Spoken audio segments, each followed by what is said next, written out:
Jai Hind everybody. I am Mr. Bhupendra Unyal and today I will teach you the theorem midpoint theorem and converse of midpoint theorem from the chapter quadrilateral class 9 NCERT Maths. So this is the statement of midpoint theorem. In a triangle, the line segment joining the midpoints of any two sides is parallel to its third side and its length is equal to the half of the length of third side. What is the statement of this theorem? In a triangle, the line joining the midpoints of any two sides of a triangle is parallel to third side and the length of this line segment is equal to the half of the length of the third side of the triangle. Now just look at this figure. This you are given a triangle ABC. This you are given ABC is a triangle. What you are given? This triangle, this blue color triangle ABC. Okay, in which D and E are the midpoints. D and E are the midpoints of sides AB and AC respectively.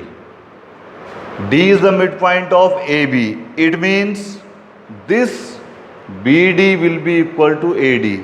I am marked with this double line.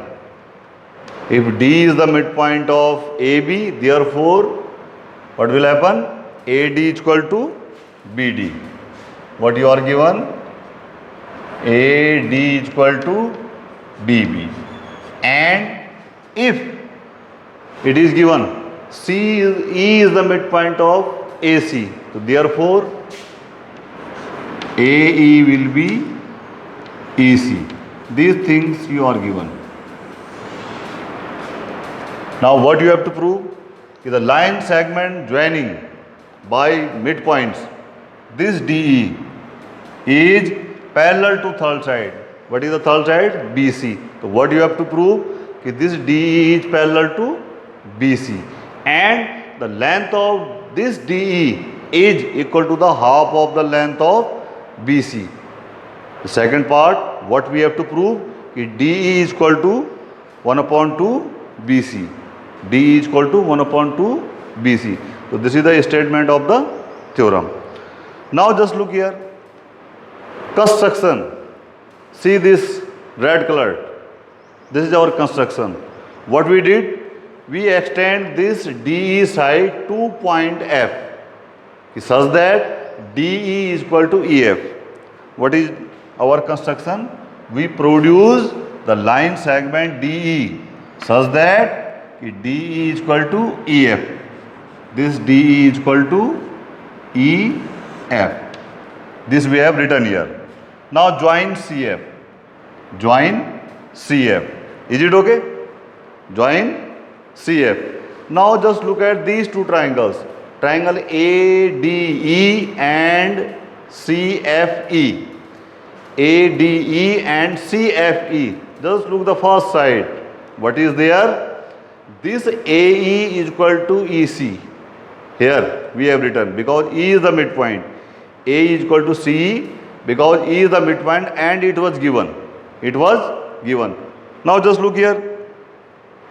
This angle and this angle AED is equal to CEF because they are vertically opposite angles. They are vertically opposite angles. And the third thing is DE is equal to EF. DE is equal to EF. Why? This is by construction. Because we have constructed here D is equal to EF. Then why? If you sum up these three things, what we get? By SAS rule, these two triangles are congruent. That is, triangle ADE is congruent to CFE. Is it clear? These two triangles are congruent. Then by their CPCT, what will happen? This angle CFE CFE will be equal to ADE. CFE will be equal to ADE. These two, XX I have written here, and angle FCE is equal to DAE. FCE is equal to DAE, this YY. These two angles will be equal. These two angles will be equal. Now just look here. And the third thing, this CF will be equal to AD. This CF will be equal to AD.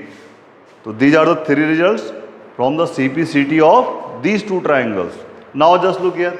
You are given angle CFE is equal to ADE. CFE is equal to ADE. CFE means this is the angle CFD. So what we are written in place of CFE? I have written CFD is equal to ADE.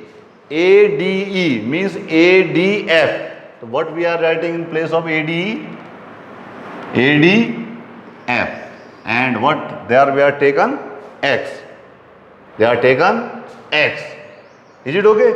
Now this angle ADF and CFD are equal. It means DF is a transversal. DF is a transversal and these two angles are alternate. They are alternate interior angles and they are equal. Therefore, this AD will be parallel to FC. AD will be parallel to FC. AD will be parallel to FC or CF.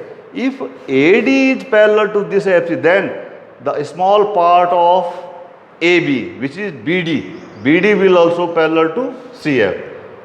AD parallel CF, it will implies that this AB is parallel to CF. AB is parallel to CF. Since AD is parallel to CF, therefore AB will be parallel to CF and then BD will parallel to CF. This is equation number 1.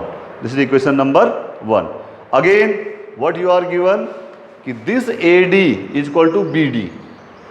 It was given and CF is equal to AD. We have proved here. CF is equal to AD we have proved here. Already proved it is. Then AD is equal to BD and AD is equal to CF. Therefore, BD is equal to CF. BD is equal to CF from these two. BD is equal to CF means BD can be written DB. DB is equal to CF. Equation number 2nd. Equation number 2nd.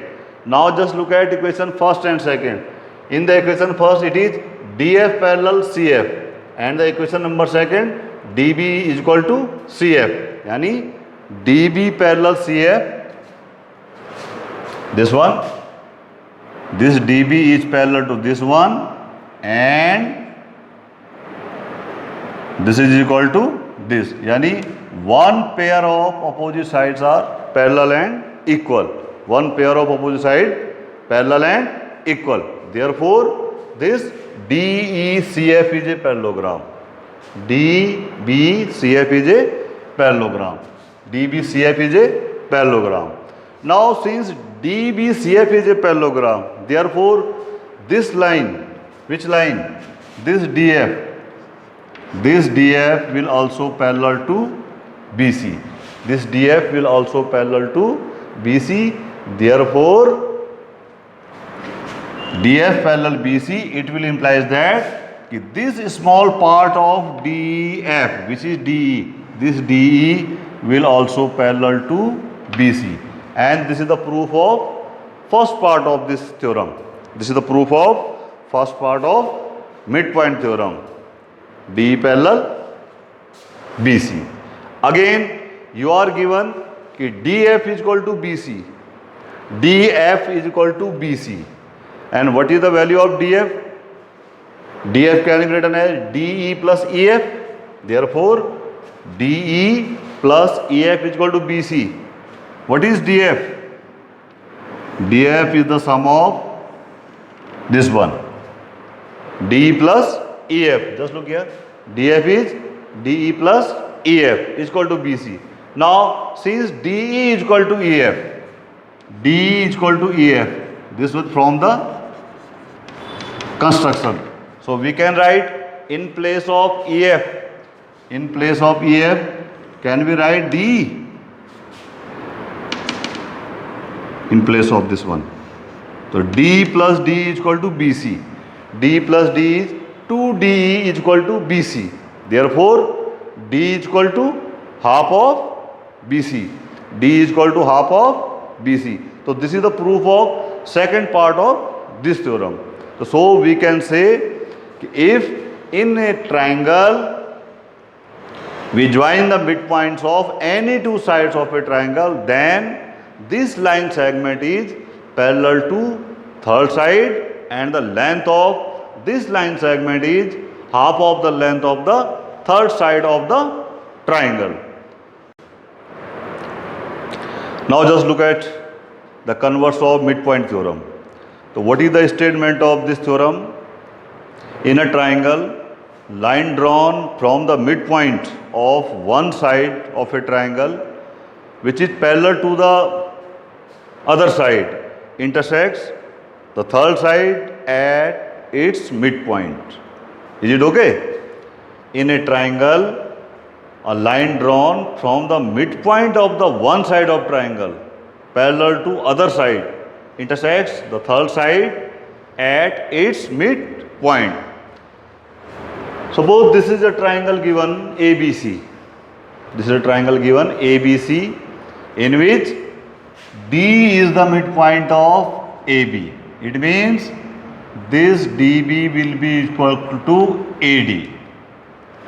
This is given, and also it is given that this DE is parallel to BC.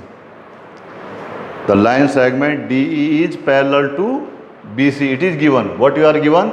A triangle ABC in which D is the midpoint of AB. Therefore, BD will be equal to AD, and it is given that this DE is parallel to BC. And we have to prove that this one E is the midpoint of AC.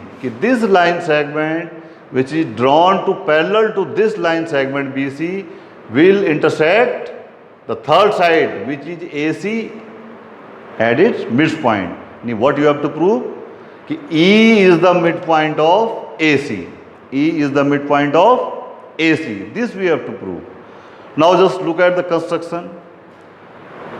We draw this ray CX. We draw this ray CX parallel to AB. We draw this ray CX. This is the symbol of ray, arrow above the CX. We draw this CX parallel to BA. Is it okay? To intersect this DE produced at point F, where this CX is intersecting DE produced at point F.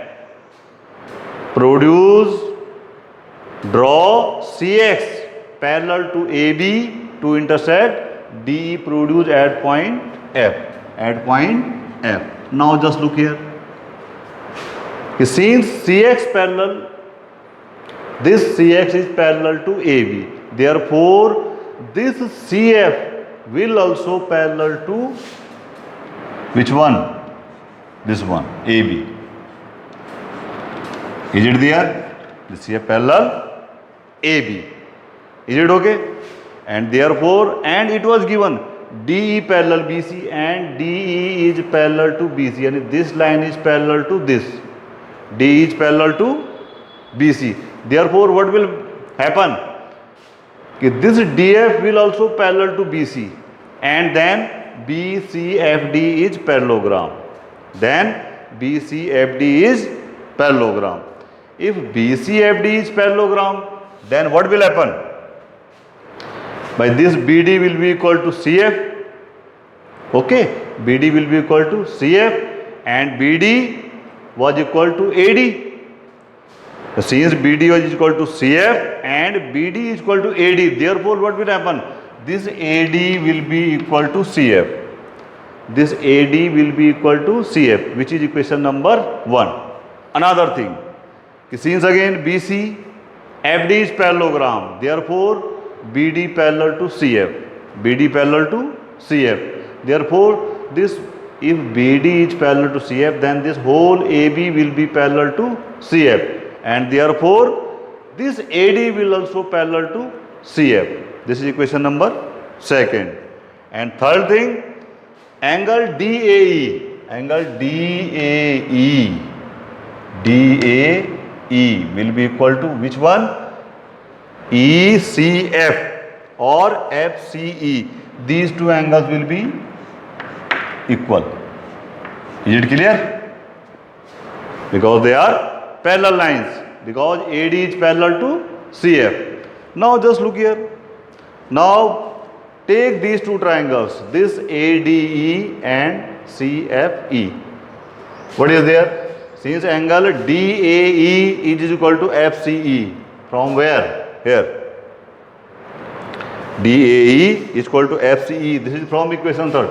Now tell me what is DAE? This DAE is DAC. DAE is it okay? And this FCE is FCA. So therefore, what will happen?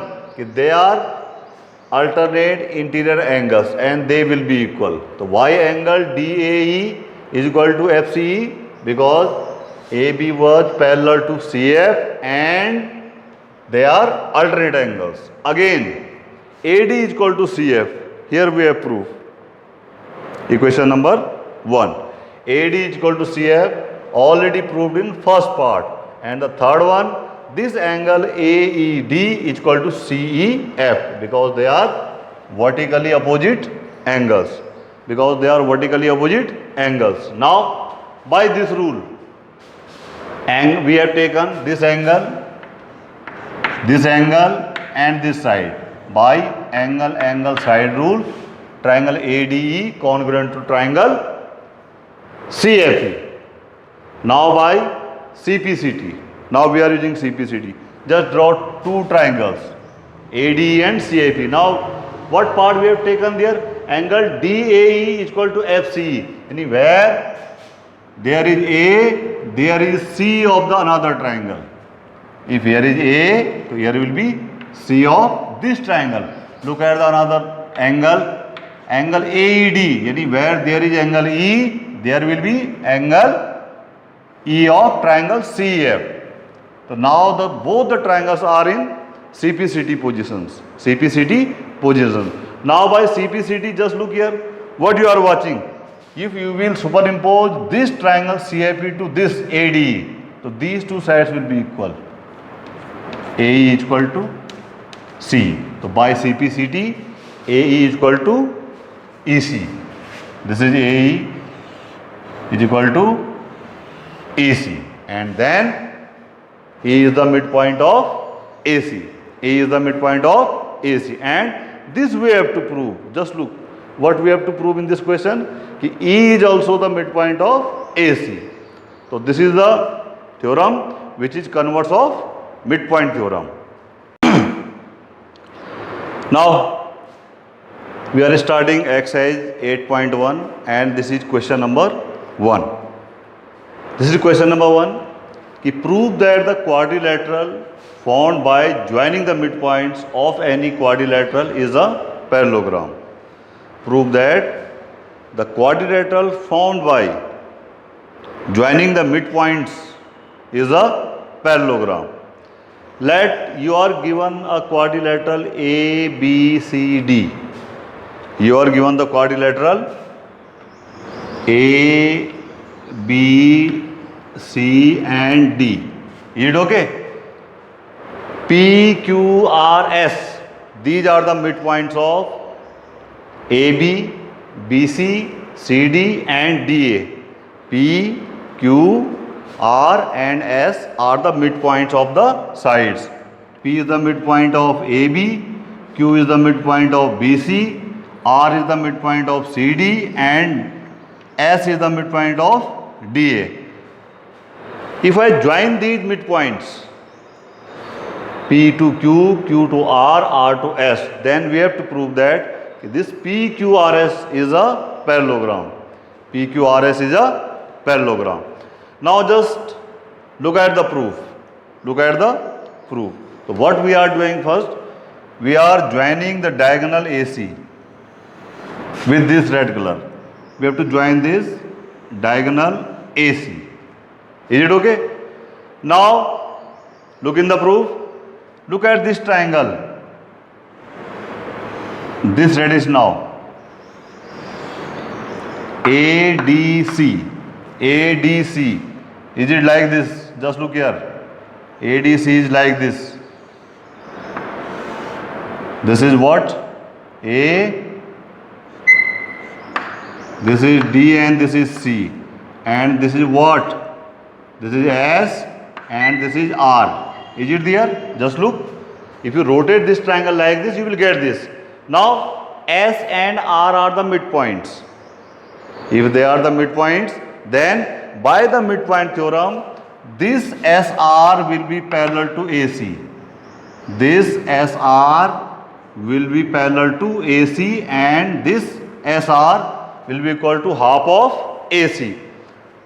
So since in triangle ADC, S and R are the midpoints of AD and DC respectively, therefore RS will be half of AC and RS will be parallel to AC.